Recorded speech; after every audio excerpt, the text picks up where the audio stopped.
జగిత్యాల జిల్లా వాణినగర్ ధర్మశాలలోని గణపతి మండపంలో నాగుపాము ప్రత్యక్షమైంది. త్రిశూల్ యూత్ ఆధ్వర్యంలో ఏర్పాటు చేసిన 40 అడుగుల మహాగణపతి విగ్రహానికి పాము చుట్టుకుంది.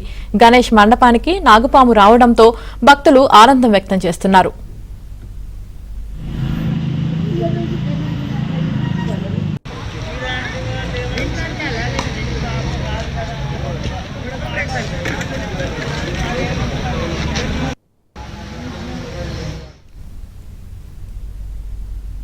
ప్రత్యక్షమైంది.